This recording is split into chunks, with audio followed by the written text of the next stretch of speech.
This is our first Nature Hour of 2024, and we're so excited to have the bulk of our Nature Hour series here at the library. So Theodore, thanks to you, thanks to the library. It's a pleasure to have you back again. Thanks. Last time you were here was an incredible presentation, so I'm stoked that you're back. Thank you, everyone. If you haven't got a library card yet, make sure to get one after the presentation, or at least get the form. All right, have a good one.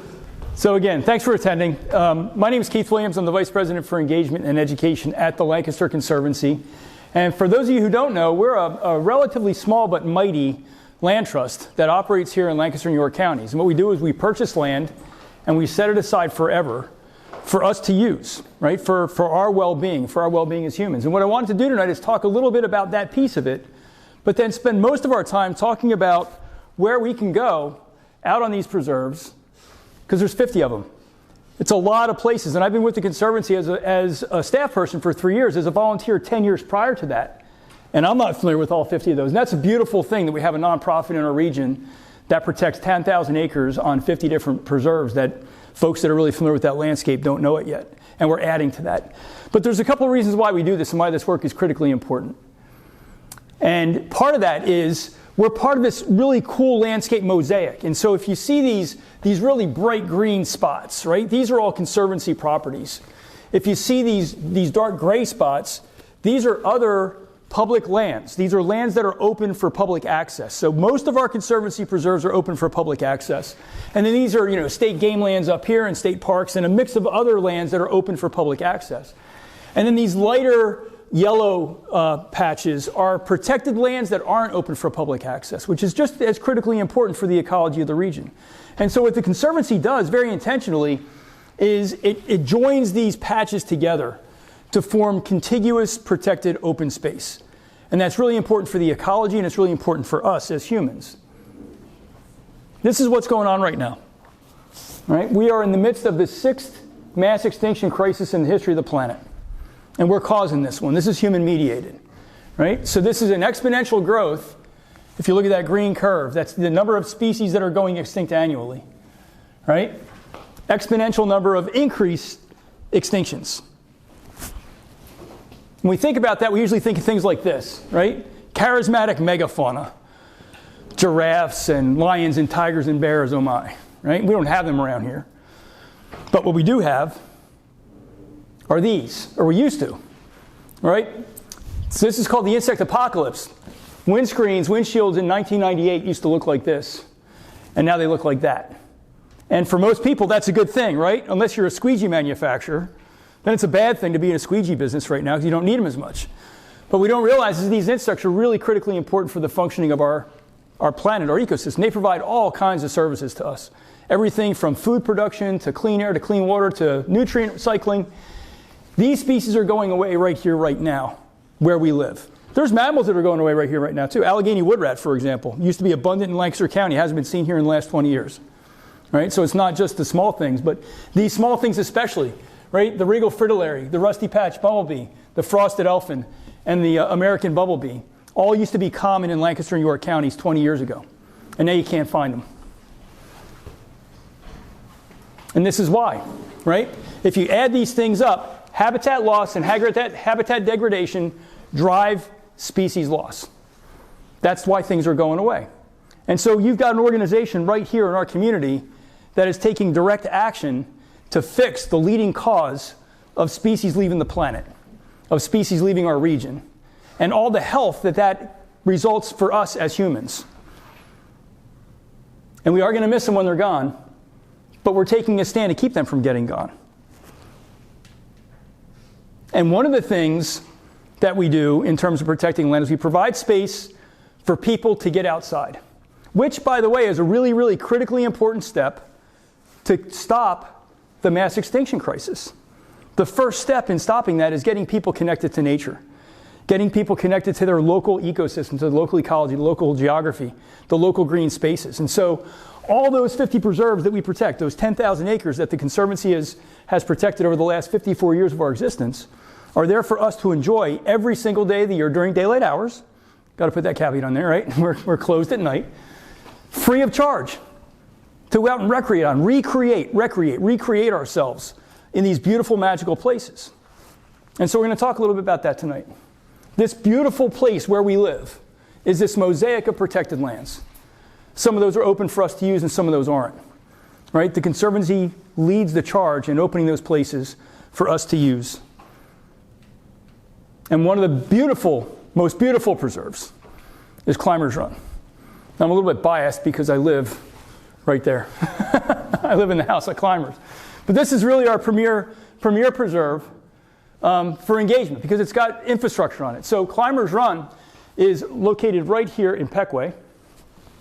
And this is all available on our website, by the way. So I've got screenshots from our website just to really drive the point home that our communications team, led by Kelly Snavely and Avery Van Etten, who's on putting all this stuff together, do an amazing job of getting information out into our community about where to go.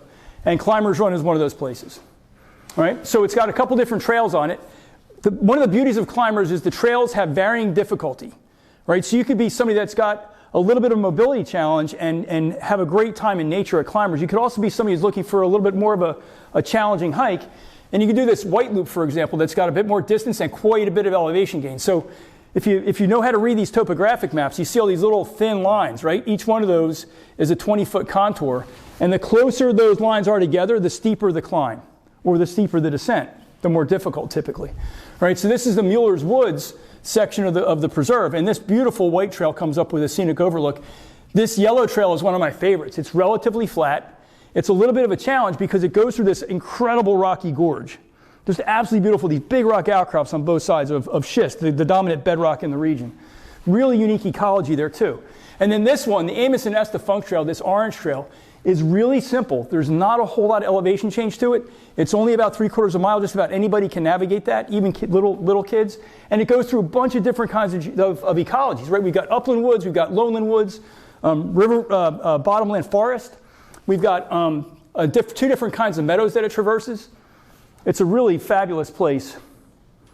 And it's got the barn, right? So this is our hub for volunteer engagement. We've got a couple of volunteer land stewards here. We've got this really cool group of people that come together to support us with their time. We have 10,000 acres to protect and about 6 people on the ground to do it. And that's just not enough folks. And our volunteer land stewards fill those critical gaps.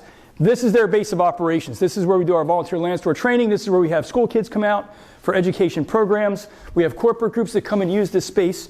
It's just fabulous, and it faces that, right? So we've got a whole bunch of systems, right? We've got this pond. We've got a cold water stream right here, Climbers Run, that's got reproducing brook trout in it, which is almost unheard of in this part of the world, right? And we've got this wet meadow up front. We've got this emergent wetland here. We've got mature hardwood forest over here. We've got a meadow over here. We've got a meadow over there. All different kinds of habitat diversity that results in a lot of wildlife diversity. That's part of the gorge that I was telling you about, that yellow trail. It's probably one of my favorites on that preserve. Hemlocks, right? We've got hemlocks in the south end. Kind of mind-blowing. It looks like a northern forest when you walk into that Climbers Run gorge. Welsh Mountain, right? Another beauty. On the other end of the spectrum, though, in terms of geography, right? This is out near Honeybrook.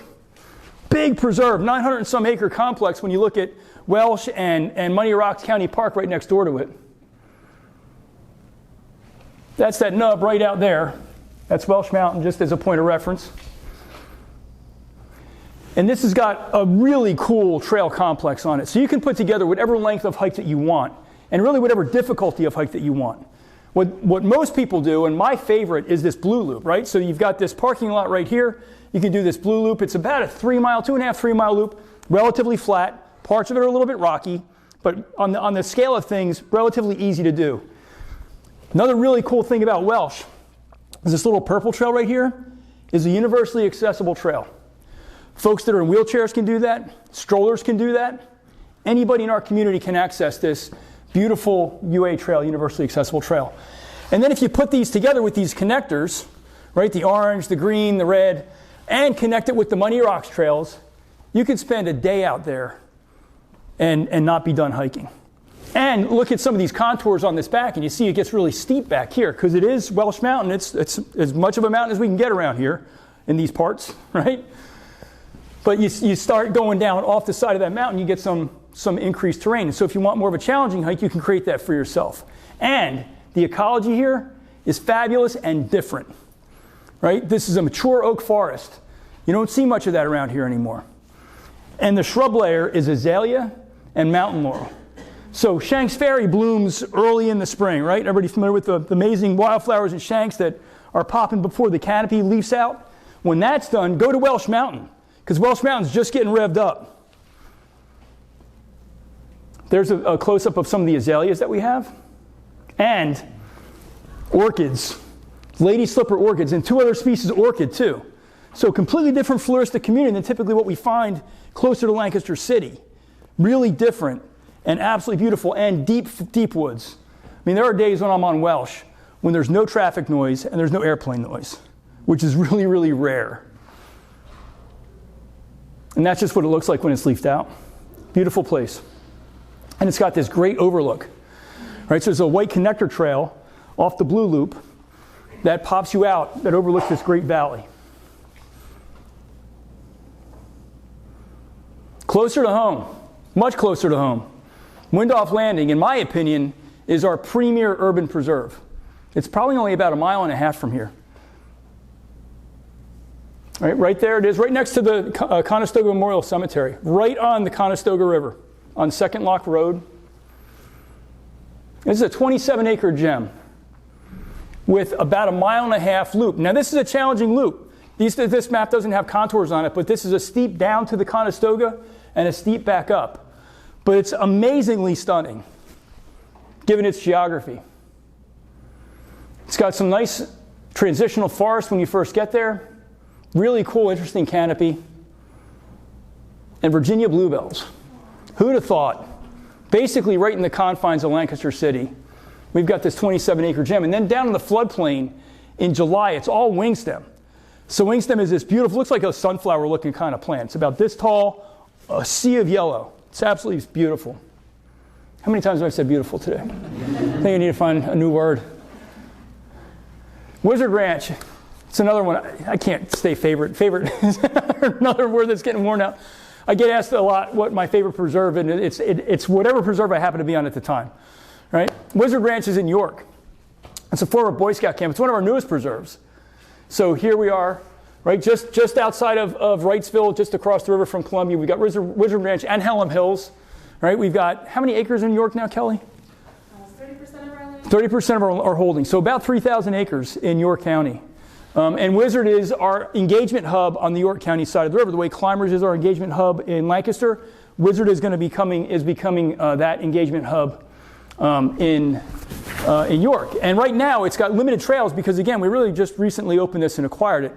So right now we've got about 2 miles of established trail. We've got this orange trail and this white trail. This orange trail is really interesting because it goes through some old farm field and some interesting transitional ecology. And then up along this stream that's pretty dilapidated, that's going to go through a major restoration along an old pond. And then the white trail goes through some really cool mature oak forest and some old field, some hay field. So that's what Wizard looks like from the air. These historically, these big open patches, have been hayfield. They're being converted to warm season pollinator grass meadow, which is critically important. There's so much of this open field habitat, this grassland habitat, that we think we're going to be successful in encouraging grassland nesting birds to come back to this site. Things like grasshopper sparrows and meadowlarks. Both of them are in significant decline. And we think we can successfully create the habitat that they need to restore populations on this site.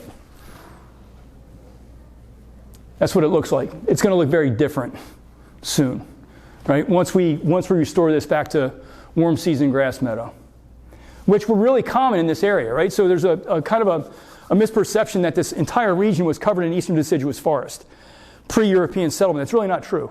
There were large gaps in that canopy that were grasslands, and those gaps were mediated by ecological disturbances, things like fire. We had a really frequent fire regime. Every 5 to 10 years, we think, we had a wildfire coming through here that was naturally set or possibly set by indigenous people.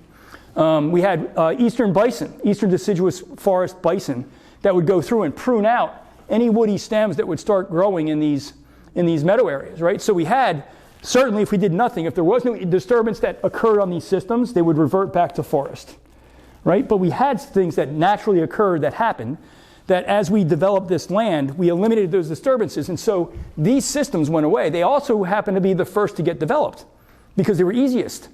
They were easiest to convert to farm field, easiest to convert those farm fields to towns. So this is one of the most endangered ecosystems that we deal with as a conservancy. And we've got this amazing forester who understands that and is a master at restoring this stuff back to the native system that it should be and restoring those disturbance regimes. Right? There's some trails, new trails that are putting in. And that's the disturbance regime that we restored on Wizard Ranch. So this is our first prescribed fire that we did at Wizard. And the goal of that fire was to eliminate invasive species and reduce some of this slash. Right? We had a forestry mower come in, basically this big drum grinder on the front of a skid steer to take out a bunch of those invasive plants. And that leaves a whole lot of ground up tree that doesn't allow for good soil contact for seeds. And so this fire was intended to not only get rid of the remaining invasives and the invasive seed bank, but also to drop that slash down so we can get back down to mineral soil and start doing some planting. Come back January 24th here for the one about fire, because that's what we're going to be talking about. We'll talk about Wizard, we'll talk about a couple other prescribed fires, and the role prescribed fire plays in ecosystem management. But Wizard was our first one to do, and that's our burn. Highly, highly successful. Looks really, really different today compared to what it did then. It's going through succession, and we have to manage some of the plants that are coming in. We'll talk more about that on the 24th. It's pretty fascinating science. Kelly's Run. Yeah, another one of my favorites.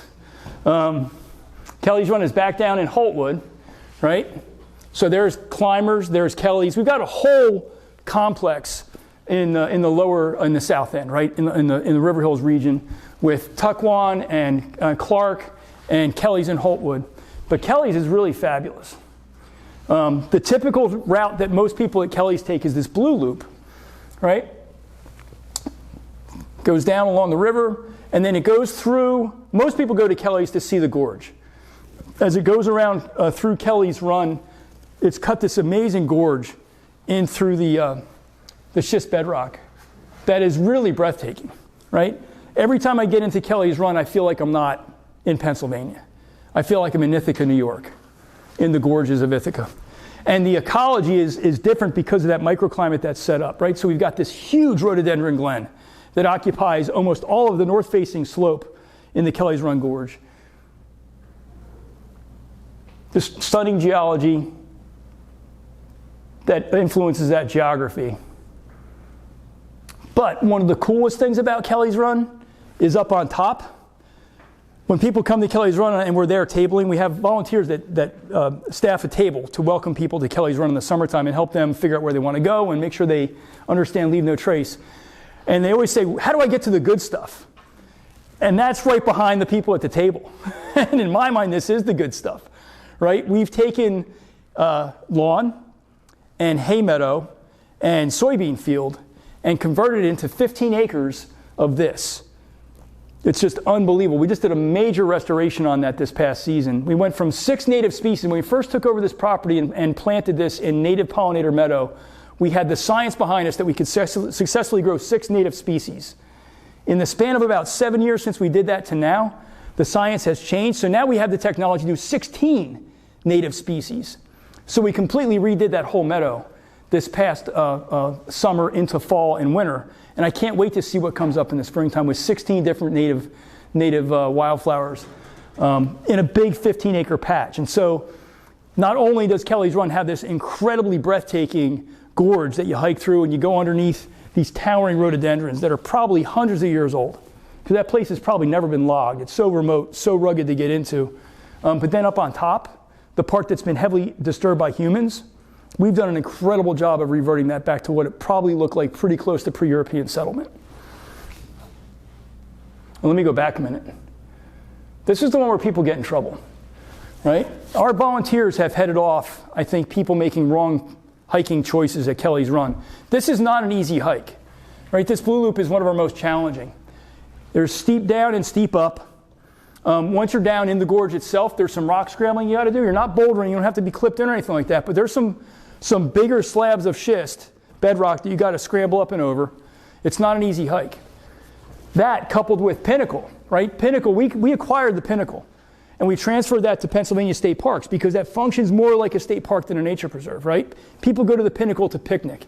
They expect a flush toilet. They expect barbecue grills. They expect trash cans. Park. our preserves are for wildlife with people to go visit, right? So we don't have those other amenities. And so it made sense to us to transfer that pinnacle to state parks, who does a beautiful job. DCNR does a beautiful job of managing that. People show up here, or actually they show up there, wanting to hike to there, wearing flip-flops without drinking water in August, right? Our volunteers that staff that table head people off at the pass and encourage them to rethink their route based on their preparedness, and maybe even suggest doing this short loop, right? Because you've got this beautiful little Kelly's Run connector red trail that cuts this in half, and so instead of a 3-mile route, you can do a 1.5 and still get some of that really cool experience of that Kelly's Run Gorge. Mill Creek, another one of my favorites. So Mill Creek is down here on the York side. This is our newest, isn't it? We just opened this one. This is our latest opening right down here. This was going to be 250 tiny houses, right? And we were in a bidding war. Our board gave our leadership team an authorization to compete with the developers, to outbid them and get it. And it's fabulous. And I've got a personal connection to this. The Mason-Dixon Trail is this beautiful long-distance trail. It's that blue dot right there. 220 miles, I believe. Starts up at Whiskey Springs on the Appalachian, comes down through York County, going into Harford County, Maryland, across the bridge to Cecil County, Maryland, up into Delaware, connects back into the Horseshoe Trail in Chester County. So 200-mile U, right? I would hike right to this spot with my kids when they were this big. They're all adult now. We would park down here at Lock 12 and hike up to here, and there were always these posted signs right on the other side of Mill Creek. And I always wanted to go on that red trail. I always wanted to see what was up here, because it's just beautiful. There's rhododendron glens and these big hemlocks, and we were able to go there. Well, I just took my grandson there, and we were able to hike that red trail because now it's open to the public, right? So I've got a little bit of bias towards Mill Creek because we were able to purchase that and open it to the public. And it's part of this really cool preserve complex. So the McCall's Ferry is another one that is just so remote and so beautiful and so rugged. It's just incredible. And it's got a UA trail on it. Anytime we have a preserve that has a universally accessible trail, I fall in love with it, because that means that every single member of our community can get outside and enjoy the benefits of being in nature. And so let me talk about these trails from a distance. This brown dotted trail right here, that's the UA trail. It's about a half-mile one way, so figure about a mile out and back. And then this red connector is about a mile long that connects down to the Mason-Dixon. So this is another trailhead for the Mason-Dixon Trail. So we've got 45 miles of trail and growing, right? Our stewardship team is constantly adding more mileage to the point Kelly and her team can't keep up producing new brochures. They're working so fast with the maps and everything, which is a great thing. And we have more and more people coming outside, which is also a great thing. But we want to make sure that people are coming outside and doing it the right way for their safety and for the safety of the preserve. And so we ask people to follow these really simple leave no trace practices. And the first part of that you're doing tonight. So congratulations and well done. It's know before you go, right? Know where you're going to go. Know what those trail conditions are like. Know what you're getting into. Know what you need to have in order to be prepared. As you can see, we've got a wide variety of trail difficulty. We've got hikes that you can do in sneakers with no problem, with no other gear at all, with no planning for that matter. The UA trail at Mill Creek Falls, for example, right? That's a really simple, easy trail to execute. All the way up through stuff that I never go out on without a kit to keep me outside overnight in case something goes bad. And we don't allow camping on our preserves, and I don't plan on being out there overnight, but I carry gear with me in case something goes south. Things like Kelly's Run, Tuckwon Glen, the Conestoga between Kelly's Run, Tuckwon Glen, and Clark. So make sure you know what you're getting into and make sure you're prepared for it. Know the weather. That's part of it, right? Know what the weather patterns do. Summertime thunderstorms happen here all the time. So maybe you want to plan your hike for earlier in the morning on a Saturday in August instead of 3 o'clock in the afternoon on Saturday in August, right? Stick to the trails. This is really important for the safety of the preserve. It doesn't seem like much, right? Like, let's use Shanks Ferry as an example. I'm a photographer. And so I'll just take 1-2 steps off trail to get that trillium shot. Trillium are these really cool bracts. They're just beautiful plants. So it's only 2 steps, right? What damage could it do? What's my 2 feet? If we multiply that by the 1,000 people that we know visit Shanks Ferry every spring, That's 2,000 feet that just stepped in the same two spots to get that trillium, and now there's nothing growing in those two spots because we just killed those plants. Might not sound like a big a deal because it's just a plant, right? Some of those plants are extremely long-lived. Trout lily can be easily, the colony of trout lily could easily be 100 years old. Individuals within that trout lily stand don't reproduce until they're 7 years old. So they're not producing seed, they're not producing baby plants until they reach the age of 7. So we look at these things, we think of these things as short-lived, ephemeral, and maybe not all that important, but we learn their biology and their ecology, and all of a sudden, me stepping on those plants is not acceptable anymore because it really does have a lasting negative impact. And it's such a simple thing for us to do, just stay on the trail. Trash your trash, and please pick up your dog poop. There is no such thing as dog poop fairy. I think the plastic bags were a great idea in concept, but sometimes I wonder if it's just better if we just leave it on the trail and let it rot away, right? People are actually really good about this overall. I spend a lot of time on our trails and our preserves, and they are largely trash-free. People are pretty good about it. But we just want to remind folks that anything you pack in, please pack it out with you. We don't have trash cans on our preserves, right? So please take it all the way home with you. And most of the poop bags that I see are really well-intentioned. They leave them at their wheel, and they either run them over by mistake because they forgot about it, or it's left sitting there by mistake because they forgot about it, right? Related to that is leave it as you find it. So please pick up any other trash that you see on the trail that you didn't even create. Please take the trash that you did create with you, but don't take anything else, right? We find people digging up those wildflowers at Shanks, and you can't replace them. There were these kinds of trillium that were at Shanks that were really common at one point. They're called stinking Benjamins. Red trillium. They're almost gone now because they were prized by people, and so they were dug up. So anything you find, let it be. Keep wildlife wild, right? Don't feed them. Observe from a distance for sure. We get to see some really cool stuff out there. All kinds of hawks, for example. Watch them from a distance, but don't do any feeding. That totally disrupts the ecology. It disrupts the health of the individual animal. And then we got to share with everybody else, right? So really be considerate of other folks on the trail. If your dogs are allowed in all of our preserves as long as they're on lead. Even if your dog is under voice control, please keep them on lead, right? Because other people don't know that your dog is on voice control. And other people might not have the affinity for dogs that you do. They might have had a bad traumatic experience with that. And now you're taking away from their experience by letting your dog run, right? And even the best dog under voice control, in my experience with my dogs, when they get the scent of a deer or they see another animal, they're gone. And they're off trail.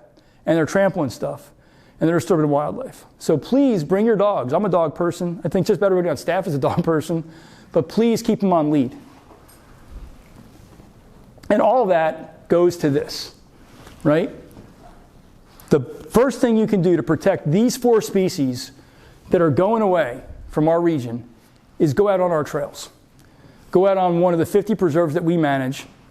Get out to know those 10,000 acres that we protect for you all, for us to enjoy as a community forever. Because that's the first step, is awareness. The second step is do it in a respectful and responsible way, right? Follow those leave no trace principles. Stay on the trail. Don't take anything out that you didn't bring in.